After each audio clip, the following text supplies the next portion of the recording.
So I got these self-watering growing trays, and this is the instructions. These are reusable self-watering microgreen trays, and they're designed to minimize the need to constantly check the water levels of your microgreen crop. To use, fill lower reservoir with approximately 2 cups of water. Do not overfill. Nest the growing tray with the wicks into the reservoir, making sure that the wicks are dangling in the water. Fill the growing tray with your growing medium to your desired depth. The growing tray can hold up to 2.5 cups of potting soil. Allow 20 minutes for the wicking action to dampen your growing medium. Seed and grow as normal. Okay. So I've already filled up these two right here. Okay. And got them already started. And I'm going to go ahead and I'm going to try some buckwheat. Some spicy salad mix. And some sprouting radishes. Single purple. So for what I have for these is I cut some pads, growing pads. These are just fiber pads. They're safe to grow in. I cut them to the lengths that I want them. You see the growing pads starting to suck it up on these two.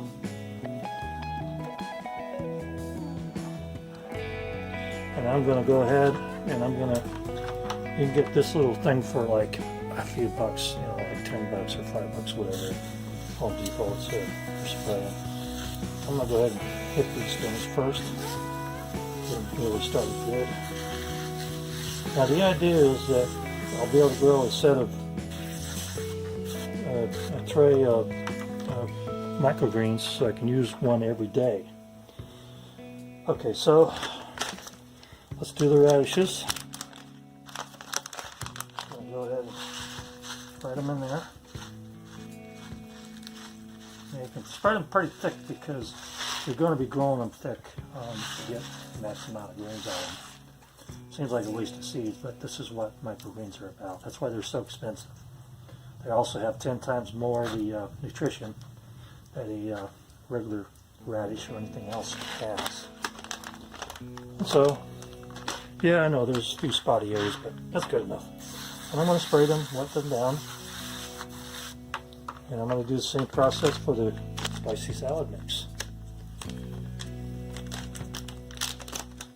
Just take it. Put your seeds on there, spread them around. Now the idea is that if you overwater, your regular microgreens will die on you. The roots will die.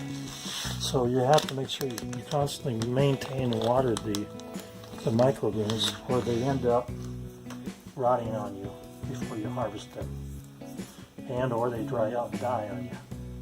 So the whole process here is to have self-watering trays. You can conveniently use a tray a day. So in about 2 days I'll start. You want to wet the seeds pretty good. So these will be for a 3-day supply, so I can take them and throw them in salads, burgers, and everything else.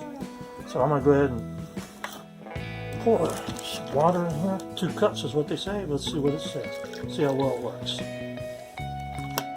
Okay, so they just come apart. This. There's your wicks. I'm going to start filling up this one with 2 cups of water.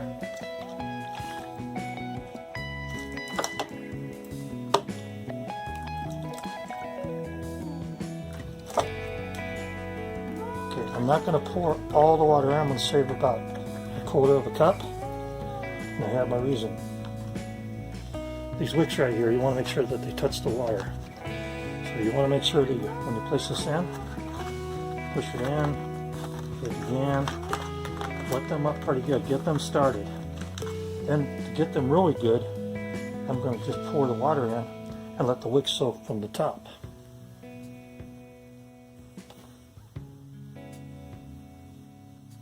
Now you can use soil on this, but soil is pretty messy in my opinion. And these little fiber mats, they do just fine. They're food grade safe and everything else. And I just cut them to my desired length.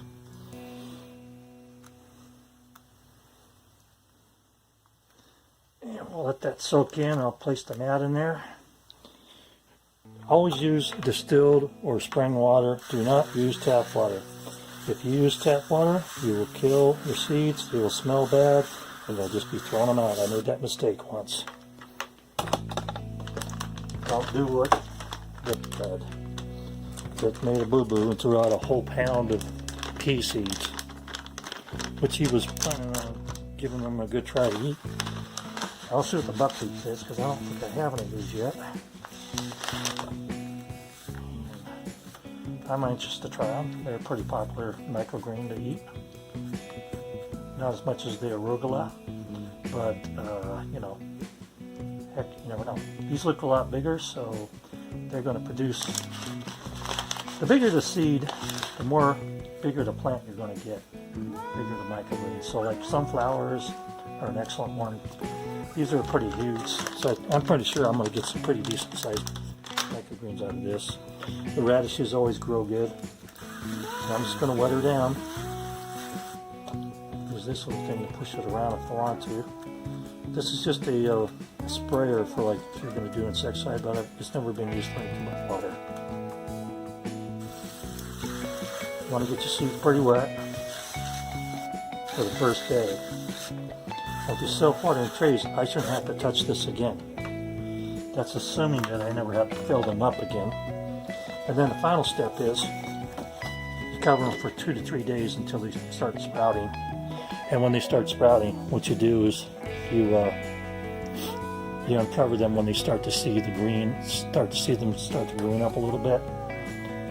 So 2 or 3 days they'll sprout, they'll push up, and then they'll start to green, and then that's the time that you want to go ahead and uncover them and put them underneath the light.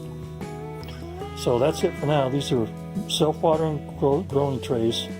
They were kind of pricey. I got them from Two Leaf Market, and it was like $70 for 10 of these units.